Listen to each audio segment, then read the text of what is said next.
नाही ठीक आहे, अशी पुस्तकं सगळीकडे निघतात, सगळ्यांची निघतात, पण त्या गावात कौतुक करणारे 4 लोक असतील. आणि मला रवींद्र चव्हाणचं कौतुक एवढ्यासाठी वाटतं की मंत्रिपदापर्यंत जाऊन कार्यकर्ता राहिले, नाही तर मंत्रिपदाची मिजास आपण बघतो नॉर्मली तेवढी दिसली नाही. ज्या पद्धतीत त्यांची कार्यकर्त्यांशी संपर्क आणि वागण्याची पद्धत आहे ती कौतुकास्पद आहे. प्रत्येक नेत्याने जरा त्याकडे बघावं आणि तसं वागायचा प्रयत्न करावा. फार कमी असे मंत्री असतात, राजकीय नेते असतात जी जनसामान्यांमध्ये मिसळून त्यांचे प्रश्न सोडवतात. त्यापैकी हे सार्वजनिक बांधकाम मंत्री आहेत, त्याबद्दल काय सांगतात? नाही, आहेच तो. मी पहिल्यापासून बघितलं आहे रवींद्रला. असे जो माणूस कार्यकर्ता राहतो सत्ता आल्यानंतर आणि गेल्यानंतर, अशी फार थोडी माणसं मी आयुष्यात पत्रकार म्हणून 55 वर्षात बघितली की जी मी आत्ता त्याच्या आधी जगन्नाथ पाटलांचा पण उल्लेख केला की एक माझी प्रतिस्पर्धी पक्षातला असूनही जेव्हा दुसऱ्यासाठी जागा करून देतो याला फार महत्त्वाचं असतं. आणि त्यांनी जी भावना व्यक्त केली बोलताना की माझ्यामुळे कदाचित अनेकांवर अन्याय झाला असेल, ही जाणीव असलेले नेते आज आपल्याला कमी दिसतात. प्रत्येकजण खुर्चीसाठी भांडत असताना आपल्यामुळे दुसऱ्याची खुर्ची गेली असेल का याचीसुद्धा चिंता करणारा एखादा मंत्री आमदार दुर्मिळ असतो.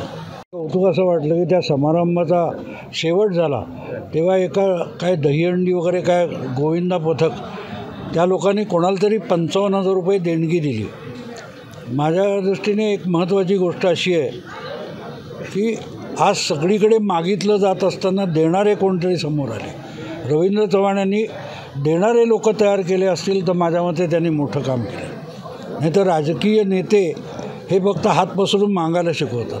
कोणीतरी एक जण असा नेता दिसला की ज्याने द्यायचं शिकवलं कोणाला, हे माझ्या दृष्टीने रवींद्र चव्हाणांनी डोंबिवलीत केलेलं मोठं काम.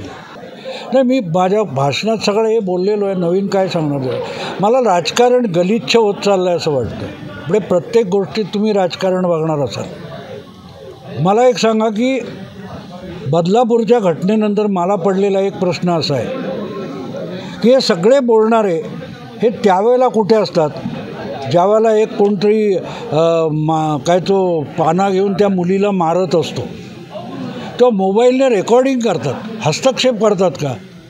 सगळं सरकारने करावं, पोलिसांनी करावं.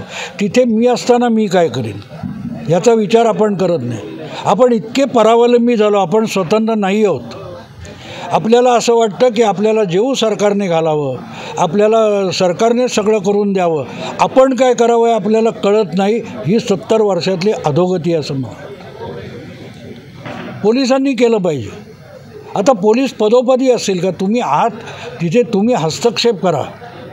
तेवढा केला तरी त्या म्हणजे तो मला सांगा, तो पाण्याने मारत होता, तुम्ही बघितलं असेल. अशा वेळेला एक माणूस त्याच्यात हस्तक्षेप करायला जातो. आसपास बघणाऱ्यांनी धोंडे मारले असते तरी ती मुलगी वाचली असते. ती आम्ही वाचवली नाही. आम्ही गृहमंत्र्याचे राजीनामे बघत बसतो.